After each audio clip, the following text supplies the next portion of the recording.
زرناب جیسے ہی اپنی گاڑی سے نکلی، نہ چاہتے ہوئے بھی اس نے ایک نظر پارکنگ میں کھڑی دوسری گاڑیوں پر دوڑائی۔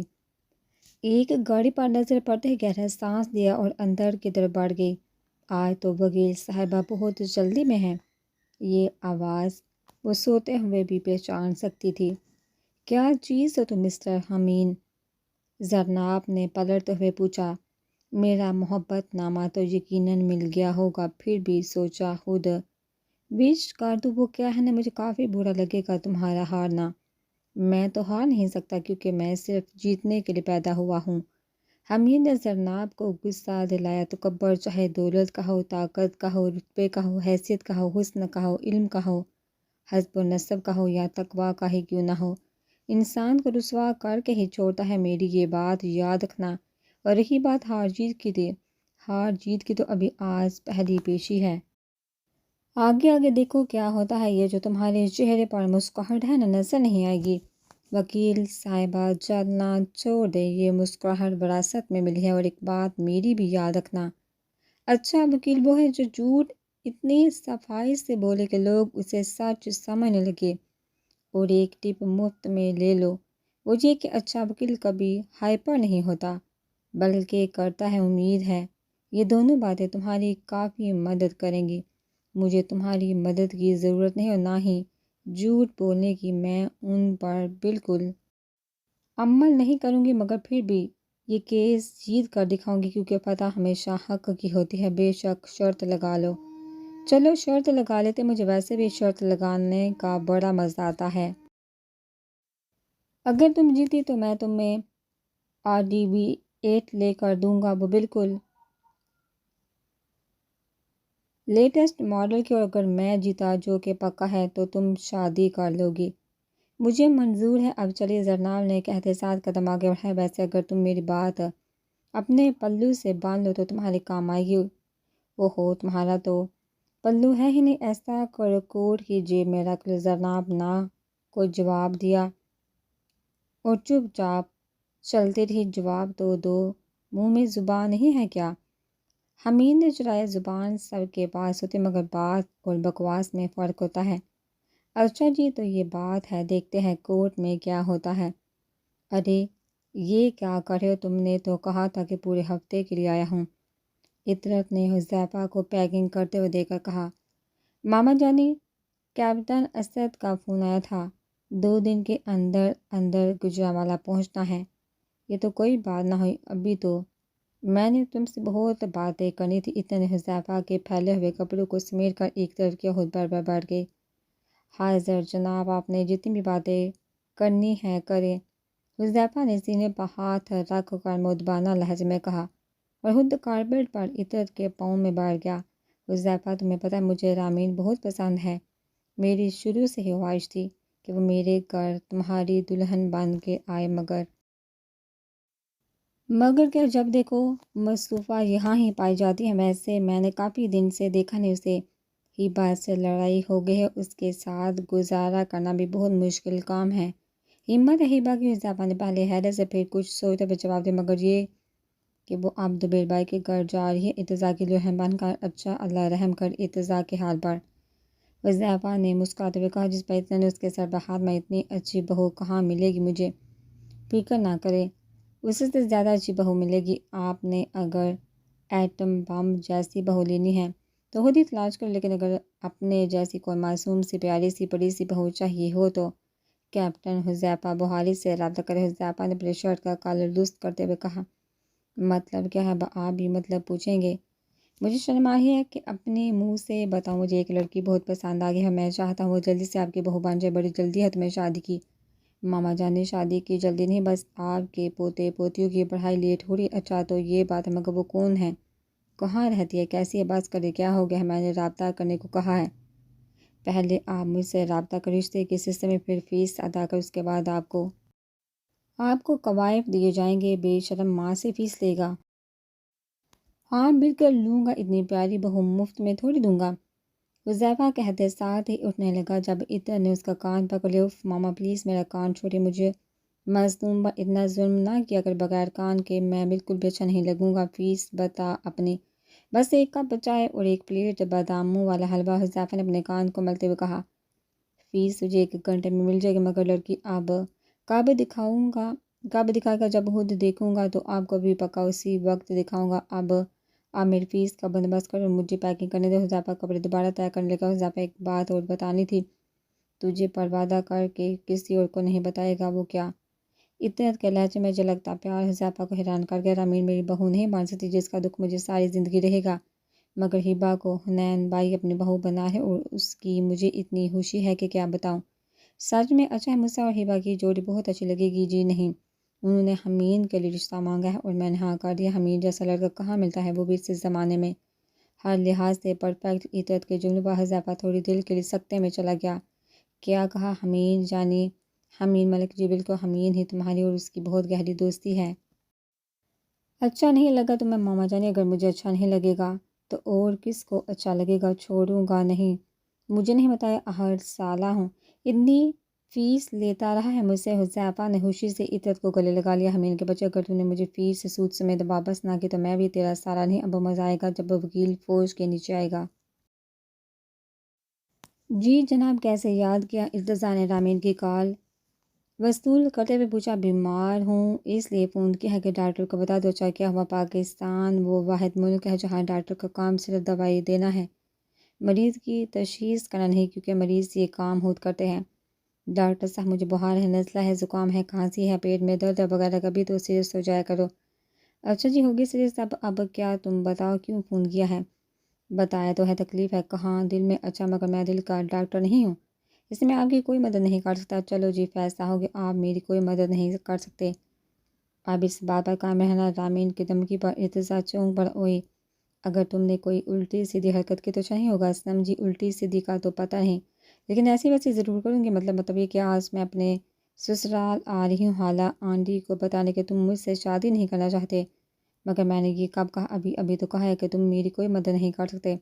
وہ بات دل کی ہو رہی تھی، تمہاری نہیں۔ دل کے بغیر انسان نہیں ہوتا، بھوت ہوتا۔ تم کون سا کسی بھوت سے کم ہو؟ یعنی اب بھوت بھی بول دیا؟ رامین نے دکھ بڑی آواز میں کہا، ارے بھوت تم نے بولا ہے، میں نے صرف دہرایا ہے، یہ تو اب پتہ چلے گا کہ بھوت تمہارے ساتھ کیا کرتا ہے۔ رامین، خدا کے لیے سیدھی بات ہو، اتنا گھمایا پھرایا نہ کرو۔ ارتضیٰ زچ ہو گیا۔ میں تمہیں اتنا گھماتی پھراتی ہوں تو کبھی تم بھی لے جایا کرو مجھ معصوم کو گھمانے پھرانے۔ اچھا تو یہ بات ہے یار، ابھی تو کچھ دن بہت مصروف، ایمرجنسی میں ڈیوٹی لگی ہوئی ہے، ویکینڈ پر دیکھتے ہیں۔ چلو ٹھیک ہے، تم آرام سے ڈیوٹی کرو، میں دل اور بھوت والی بات آنٹی خالہ کو بتا دیتی ہوں، وہ بھی مرچ مسالے ساتھ۔ کیا ہے نا، میں مسالہ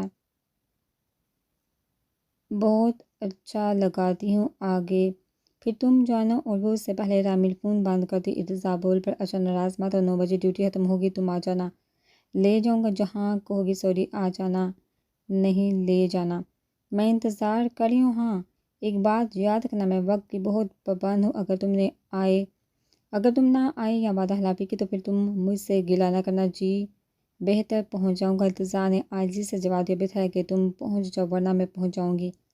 کورٹ میں کارروائی شروع ہونے اور موسیٰ دونوں کو ہمت دے کر تھوڑی دیر بعد چلے گئے۔ کچھ سیال فیملی کے لوگ ادھر گئے۔ اب اس کو زرناب کی خوش قسمتی کہیے یا بدقسمتی، مگر جج صاحب سردار دلاور علی خان کے بہت اچھے دوست نکل آئے۔ آرڈر، آج کی کارروائی شروع کی جائے اور عدالت کا احترام ملحوظ حالت رکھا جائے۔ کمرہ عدالت میں موجود چہ مگوئیاں ختم ہوئیں اور زرناب نے آگے بڑھ کر جج صاحب سے اجازت لی، مگر پتہ نہیں کیوں جیسے ہی نظر حمید پر پڑی اسے اپنی ہتھیلیاں پسینے سے گیلی ہوتی محسوس ہوئی۔ زرناب، ہمت کر، کیا ہو گیا؟ ویسے ہی سب نے حمید کو ہوا بنایا ہوا ایک عام سا وکیل ہے۔ زرناب دل ہی دل میں اپنے آپ کو ہمت دے رہی تھی، مگر کچھ عجیب سا احساس تھا۔ حمید اپنی تمام تر رعنائیوں سمیت پین انگلیوں میں گماتا ٹانگ پر ٹانگ رکھے اسے ہی دیکھ رہا تھا۔ زرناب نے گہرا سانس لیا اور دلال دینا شروع کیا حمید کی طرف دیکھتے ہوئے۔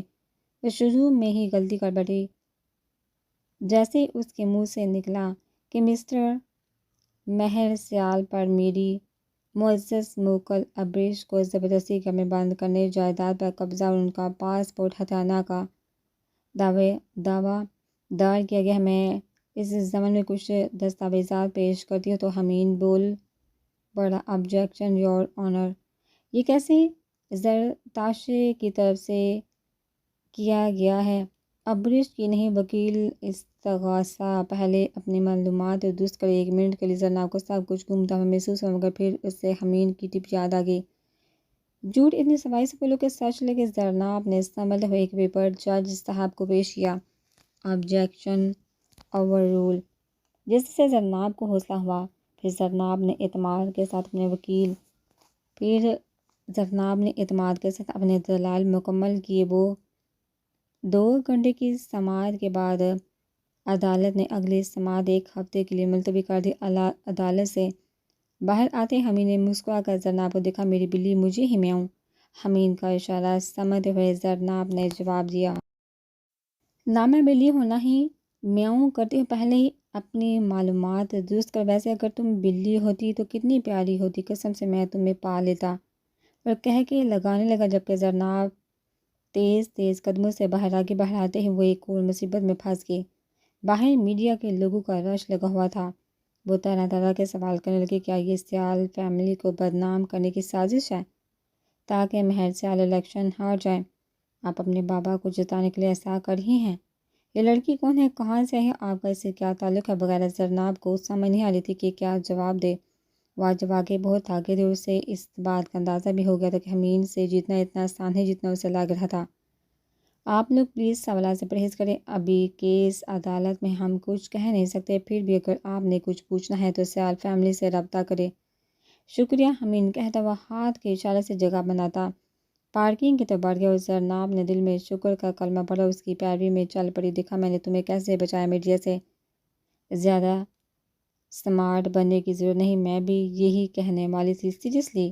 حمید نے اپنی گول مٹول آنکھوں پر گلاسیں لگائے۔ بالکل سیریس۔ اب راستہ چھوڑو، مجھے جانا ہے۔ اپنی گاڑی میں بیٹھ گئی۔ نیکی کا تو زمانہ ہی نہیں۔ اس کو بیٹھتا دیکھا حمید نے کہا، خود بھی گاڑی کی طرف بڑھ گیا۔ بے غیرت کہیں کہ رشتہ ہو گیا تیرا، تو نے مجھے بتایا بھی نہیں۔ کیا بکواس ہے، کس کا رشتہ، کون سا رشتہ، کہاں سے آیا رشتہ؟ حمید کا حذیفہ کی کل سیر کرتے ہوئے جواب دیا، تیرا رشتہ اور کس کا؟ اب مجھ سے بھی جھوٹ بولے گا؟ دوست صرف میری ہی منحوس ہیں، یہ سب کے ہی ہوتے ہیں، کہہ تو رہا ہوں مجھے نہیں معلوم۔ تو بتا تجھے کس نے یہ جھوٹی خبری؟ مسٹر حمید، مجھے پکے ذرائع سے معلوم ہوا ہے، اور آپ بہت جلدی رشتہ ازدواج میں بننے لگے ہیں۔ کا قسم؟ حمید کو شدید حیرت کا جھٹکا لگا۔ تیری قسم؟ خبر ایک دم سچ ہے۔ کس نے کیا ہے میرا رشتہ؟ تیرے باپ نے، اور کس نے کرنا تھا یہ حرکت؟ مسٹر حنین نے کی ہے، مجھے یقین نہیں ہو رہا۔ تو ایسا کر، 1 منٹ فون بند کر، میں پہلے ذرا ان کی خبر لے لوں، پھر تجھے اپنی دیتا ہوں۔ حمید پاکٹ میں فون رکھتے ہوئے تیزی سے روم سے نکل اور نیچے جاتے حنین سے ٹکرا گیا۔ میں یہ کیا سن رہا ہوں؟ تمہیں پتہ ہوگا کہ تم کیا سن رہے ہو، مجھے تو کچھ سنائی نہیں دے رہا۔ آپ نے مجھ سے پوچھے بغیر میرا رشتہ طے کر دیا۔ میں تمہارا باپ ہوں، تم میرے باپ نہیں کہ تم سے پوچھوں۔ تم سے پوچھا؟ دوسرا، ہماری سوسائٹی میں باپ ہی یہ کام کرتا، لیکن اگر تم چاہو تو میرا رشتہ کاٹ سکتے ہو۔ میں بالکل ناراض نہیں ہوں گا۔ حنین نے کندھے اچکائے، مگر مجھے بتانا تو چاہیے تھا نا۔ کیا بتاؤں تمہیں، اور کیوں بتاؤں؟ اتنے بڑے ہو گئے ہو اور ابھی تک تم کسی لڑکی کو پٹانے میں کامیاب نہیں ہوئے۔ جب میں تمہاری عمر میں تھا تو نہ صرف میں نے تمہاری ماں سے شادی کر لی تھی، بلکہ تم بھی ٹپکنے والے تھے، اس لیے میں نے سوچا تم سے کچھ نہیں ہونے والا، میں خود ہی کچھ کروں۔ شفیق الرحمن صاحب نے میرے جیسے شہزادوں کے لیے فرمایا ہے کہ ذہین انسان بڑے مشکل سے عاشق ہوتے ہیں، مگر مجھے یہ سمجھ نہیں آ رہی کہ آپ کو میری شادی کتنی جلدی کیوں ہے، کیونکہ مجھے اس گھر میں چوں چاچا چاہیے ہر وقت، تو اس گھر میں چاچا چاچا ہوتی رہتی ہے۔ حمید نے اکتاہٹ سے جواب دیا، چاچا چاچا ہوتی ہے، جبکہ مجھے اب چو بھی چاہیے، یعنی مکمل پیکج چو چاچا۔ حنین کی باتوں پر نیچے موجود غزالہ بیگم اور نرمین ہنسنے لگی۔ یہ دونوں خواتین کیوں وائبریشن پر لگی ہوئی ہیں؟ حمید نے نیچے اشارہ کرتے ہوئے پوچھا۔ ان کو چھوڑو، تم کیس جلدی ختم کرو تاکہ میں تمہارے کیس بھی ختم کر سکوں اور موسیٰ کا شروع کروں۔ میں نے کہا تھا مسٹر حنین، جیسا میں ہوں ویسی ہی وہ ہو تو ٹھیک ہے، ورنہ میری طرف سے نہ ہے۔ بالکل ویسی ہی جیسا تم نے کہا تھا۔ نرم مزاج اور اعلیٰ خاندان کی انتہائی شریف لڑکی، کون ہے وہ؟ ہبہ بہاری؟ وہ رابر نیل کی چڑیا؟ او نو، جی بالکل وہی چڑیا جو جلد ہی عقاب بن جائے گی۔ اسے ذرا ادھر تو لینے دو، تمہاری ماں کی بھی آواز نہیں نکلتی تھی، اب دیکھو کیسی مجھے معصوم کو سناتے ہونے نے فوراً اپنی گول میں ڈول آنکھوں کو ادھر ادھر گھما کر معصومانہ ایکٹنگ کی۔ اچھا تو یہ بات ہے، چھوڑوں گا نہیں سالے کو۔ وضاحت خیالات ہمیں نے آہستہ آواز میں خود کلامی کی۔ کون سالہ؟ میں نے کہا ہے کون سالہ مسٹر حنین؟ مسٹر حنین آپ صحیح طرح سنا کریں، آپ بوڑھے ہو گئے ہیں، آپ کو سمجھ نہیں آتی۔ میں کہتا کچھ ہوں، آپ سنتے کچھ اور ہی ہیں۔ میں جلدی جلدی اپنے کمرے کی طرف بڑھ گیا۔ ذریعہ آج کل الیکشن کی وجہ سے بہت مصروف تھا، اس لیے گھر ٹائم نہیں دے پا رہا تھا۔ تم آج کل صرف رات میں ہی نظر آتے ہو، ابھی تک ناراض ہو؟ مانو نے بیڈ پر بیٹھتے ہوئے پوچھا۔ میں ناراض نہیں، مصروف ہو تم سے تو بالکل ناراض نہیں رہ سکتا۔ دیکھو مجھ سے غلطی ہوئی، لیکن اگر تم اپنے آپ کو میری جگہ لا کر دیکھو تو شاید تمہیں میری باتیں صحیح لگیں۔ مجھے کبھی بھی کچھ بھی برا نہیں لگتا، تم جو بھی کہتی ہو سب ٹھیک ہے، سچ ہے۔ ہم جس سے محبت کرتے ہیں اس کی سب باتیں ہمیں سچ اور اچھی لگتی ہیں۔ ہم اپنے محبوب میں غلطی برداشت نہیں کرتے، صرف اس کی خوبیوں پر ہی نظر رکھتے ہیں۔ مگر کیا؟ مانو نے ذریعہ کو چپ ہوتے دیکھا پوچھا۔ مگر جن چیزوں پر ہمارا اختیار نہیں ان کو بار بار دہرانے سے فائدہ، تم ہر وقت وہی باتیں کرتی ہو جو میرے اختیار میں نہیں۔ مانور، میں بھی انسان ہوں، عام انسان، تھک جاتا ہوں۔ مجھے تمہاری باتوں سے ڈر لگتا ہے کہ کہیں رب ہم سے ناراض نہ ہو جائے۔ مجھے تم سے بہت زیادہ محبت ہے، اور یہ وہ جملہ اور سچ ہے جو میں نے اپنی زندگی میں سب سے زیادہ دہرایا ہے۔ تمہیں یقین کیوں نہیں آتا؟ محبت میں ضد نہیں ہوتی، محبت تو ہتھیار ڈال دینے کا نام ہے۔ جیت کر بھی ہتھیار ڈال دینا صرف محبت کرنے والے کا ہی تو شیوا دیتا ہے۔ محبت تو بہانے کا نام ہے، کسی پیاسے کو اپنے حصے کا پانی پلانا بھی محبت ہے۔ بہمن میں ڈوبتے کو ساحلوں تک لے کے جانا بھی محبت ہے، کسی کے واسطے ننھی سی قربانی محبت ہے۔ کہیں ہم راز سارے کھول سکتے ہیں مگر پھر بھی کسی کی بے بسی کو دیکھا خاموش رہ جانا محبت ہے۔ دل میں درد ویرانی مگر پھر بے کسی کے واسطے جبرن ہی ہونٹوں پر ہنسی لانا، زبردستی ہی مسکرانا محبت ہے۔ کہیں بارش میں بھیگتے بلی کے بچے کو گھر لے کے آنا بھی محبت ہے۔ کوئی چڑیا جو کمرے میں برتکتی آن نکلی ہو تو اس چڑیا کو پنکھا بند کر کے راستہ دکھانا محبت ہے۔ کسی کے زخم سہلانا، کسی روتے ہوئے کے دل کو بہلانا محبت ہے۔ یہ میٹھا بول، میٹھی باتیں، میٹھے لفظ سب کیا ہے؟ محبت ہے۔ محبت ایک ہی ہے اور وہ بس ایک ہی ہے، اللہ کریم کی خاطر مگن رہنا، انسان میں محبت بانٹتے رہنا۔ تم ایسی ہی تھی نا، اس لیے مجھے تم سے محبت ہے۔ میرا مان رکھو، میری محبت کی لاج رکھو۔ میں عمر کے حصے میں محبت سے نفرت نہیں کرنا چاہتا، پلیز۔ ذریعہ اپنے مانور کا ہاتھ پکڑتے ہوئے کہا۔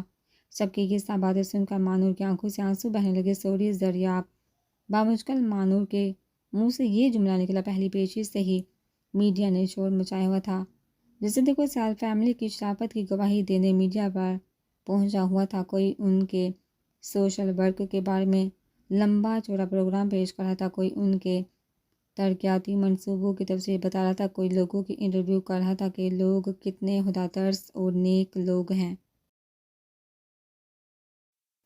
ہر چینل اسی کوشش میں تھا کہ سیال فیملی کی مکمل پروٹیکشن فراہم کی جائے۔ یہ لڑکی کون ہے، کہاں سے آئی ہے؟ یہ دشمنوں نے سیال فیملی کو بدنام کرنے کی سازش کی۔ ہمیں سے زرناب اپنے باپ کو الیکشن میں جتوانے کے لیے، سستی شہرت حاصل کرنے کے لیے ایسے کر رہے ہیں۔ یہ سب کیا ہے؟ نرمین نے ٹی وی کے ریموٹ سے آواز بند کرتے ہوئے حنین سے پوچھا۔ نرمین تم ٹھیک تو ہو نا؟ کیوں مجھے پریشان کر رہی یار؟ تمہیں نظر نہیں آ رہا، سنائی نہیں دے رہا؟ حنین نے ایک دم نرمین کے آگے ہاتھ ہلا کر فکر مندانہ لہجے میں پوچھا۔ تم ہر وقت کیوں بکواس کرتے رہتے ہو جبکہ مجھے پتہ ہے کہ تم اچھی طرح سے جانتے ہو کہ میں کیا پوچھنا چاہ رہی ہوں۔ مجھے کیا پتہ، میں کوئی نجومی ہوں؟ حنین نے جواب دیتے ہوئے ٹی وی کی دوبارہ آواز کھول دی۔ ہر چینل بکواس کر مجھے بالکل بھی اچھا نہیں لگ رہا۔ نرمی سے رہا نہ گیا تو پھر بہت بڑی یار اچھا خاصا شوگر لگا ہے، دیکھو اور انجوائے کرو، تمہارے بیٹے کو تو خوب شہرت ملی ہے۔ حنین نے کہنے پر جیسے ہی نرمی نے اسکرین پر دیکھا تو حمید کا انٹرویو چل رہا تھا، جو بڑے اعتماد سے سیال فیملی پر لگائے گئے تمام الزامات کو بے بنیاد قرار دے رہا تھا۔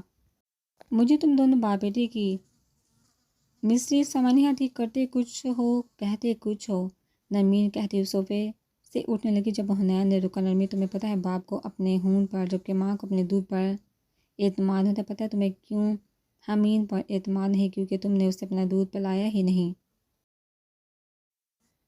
نرمین جو سیریس ہو کر حنین کی باتیں سن رہی تھی، آخری جملے پر اس کی شرارت سمجھ کر اٹھ کھڑی ہوئی۔ پہلے شک تھا، اب کامل یقین ہے کہ تم الٹے پیدا ہوئے تھے، تم کبھی سیدھی بات کر ہی نہیں سکتے۔ جبکہ حنین کہہ کے لگا رہا تھا، پتہ نہیں کیوں مگر مجھے یوں لگا جیسے بھائی کو ہم بہت شک ہو گیا کہ ہم دونوں ملے ہوئے ہیں۔ جب وہ مجھے دیکھتے ہیں تو میرا دل زور زور سے دھڑکتا ہے جیسے کسی چور کی چوری پکڑی گئی ہو۔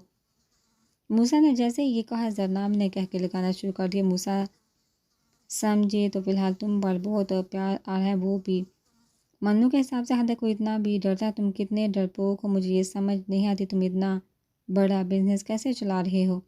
ایسی بات نہیں کہ میں ڈرتا ہوں، بات یہ ہے کہ جب انہیں پتہ چلے گا کہ برش مجھے ملی تھی اور میں نے اسے ان کی اجازت کے بغیر ان کے فلیٹ میں رکھا تو وہ مجھ پر بہت غصہ کریں گے، اور وہ پریگننٹ بھی ہے، کہیں مجھ پر کوئی الزام نہ آئے، اس لیے ڈرتا ہوں۔ برے وقت کا پتہ تھوڑا چلتا ہے کہ کب آ جائے۔ موسیٰ نے اپنے دل کا ڈر زرناب سے شیئر کیا۔ موسیٰ، میں تم سے آج ایک ضروری بات کرنا چاہتی ہوں، سنو گے؟ ہاں کہو، کیوں نہیں سنوں گا، تم میری اتنی سنتی ہو تو میرا بھی فرض ہے کہ میں تمہاری سنوں۔ موسیٰ نے سب کچھ چھوڑ چھاڑ کے زرناب کی طرف توجہ کی۔ میں نے کبھی نہیں سوچا اور نہ ہی کبھی کوئی آئیڈیا بنایا مجھے ایک مخلص انسان کی تلاشی جو زندگی کے ہر قدم پر میرا ساتھ دے۔ زرناب نے گہرا سانس لیا، موسیٰ کو دیکھ کر کہا، قصہ مختصر، مجھے تم اچھے لگتے ہو، بہت اچھے، میں چاہتی ہوں تم مجھ سے شادی کر لو۔ میں زیادہ لمبی چوڑی بات کرنا نہیں چاہتی، بس میرے دل میں جو کچھ تھا صاف کہتے، تم کیا کہتے ہو اس بارے میں؟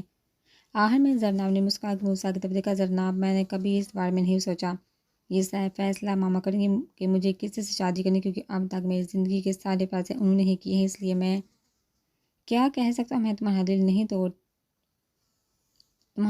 توڑا، مگر ابھی موسیٰ نے اتنا ہی کہا تھا کہ حنین آفس میں داخل ہوا، جسے دیکھ کر موسیٰ اپنی کرسی سے کھڑا ہو گیا، اس کا رنگ پھک پڑ گیا۔ مگر کیا ہو رہا ہے یہاں؟ حنین نے زرناب کے سر پر ہاتھ پھیرتے ہوئے اس کی برابر والی کرسی پر بیٹھتے ہوئے موسیٰ سے پوچھا۔ بابا وہ نہیں، میں بتاتی ہوں، تم چپ کرو۔ موسیٰ نے بولنے کے لیے منہ کھولا ہی تھا کہ زرناب بول پڑی۔ انکل آپ بتائیے، میں کیسی ہوں؟ اچھی نہیں ہوں؟ پیاری نہیں ہوں؟ لائق نہیں ہوں؟ زرناب نے کمال اعتماد سے پوچھا، جس پر موسیٰ نے ٹیشو کے ڈبے سے ٹیشو نکال کر اپنا پسینہ صاف کیا۔ تم بہت پیاری ہو، اچھی ہو، سب سے بڑھ کر ایک بہادر لڑکی ہو۔ چلیے، آدھا مسئلہ تو حل ہو گیا اور باقی کا آدھا اب آپ حل کریں گے۔ زرناب نے موسیٰ کو دیکھتے ہوئے کہا، مسئلہ بتاؤ لڑکی، تمہارے باپ کے بھی سارے مسئلے اب تک میں ہی حل کرتا آیا ہوں۔ حنین نے پورا زور زرناب کی طرف موڑتے ہوئے پوچھا، انکل بات یہ ہے کہ مجھے ایک لڑکا پسند آ گیا ہے، کیا یہ بری بات ہے؟ بالکل بھی نہیں، بلکہ شاباش، تم نے سچ بولا، مجھے بہت اچھا لگا۔ پھر کیا لڑکا بہت ڈرپوک ہے، یا یوں سمجھ لے کہ ضرورت سے زیادہ ہی شریف ہے، اپنے ماما پاپا سے ڈرتا ہے، اسے ڈر ہے کہ اس کے ماما پاپا نہ کر دیں۔ آخر میں زرناب نے منہ بنایا، ایسے کیسے نہیں مانے گی اس کے ماں باپ؟ اول تو لڑکا ہی اٹھا لیں گے، اگر سیدھے طریقے سے اس کے ماں باپ نہ مانے تو مجھے ساتھ لے کر جانا، سمجھو تمہارا کام ہو گیا۔ سچ انکل، آپ مکریں گے تو نہیں؟ ارے بالکل بھی نہیں، تمہارے لیے اس کا باپ بھی اٹھانا پڑا تو میں اٹھا لوں گا، بیٹی ہو تو میری۔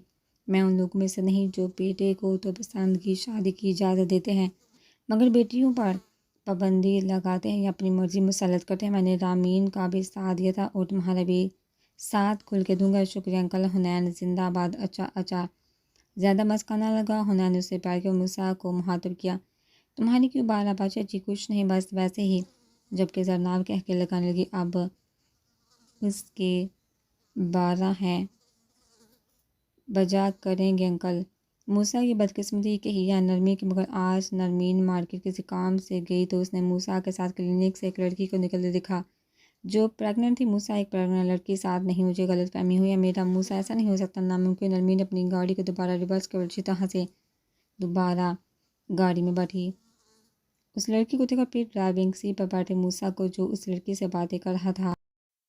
نہیں، میری تربیت اتنی گندی نہیں ہو سکتی، یہ کیا موسیٰ ایسے کیسے کر سکتا ہے؟ نہیں، یہ ناممکن ہے۔ نرمی کو ایک دم سر میں شدید درد شروع ہو گیا۔ موسیٰ کی گاڑی نرمین کی گاڑی کے قریب سے نکلی اور دور جاتی گاڑی کی نمبر پلیٹ نرمین کو واضح دکھائی دے رہی تھی۔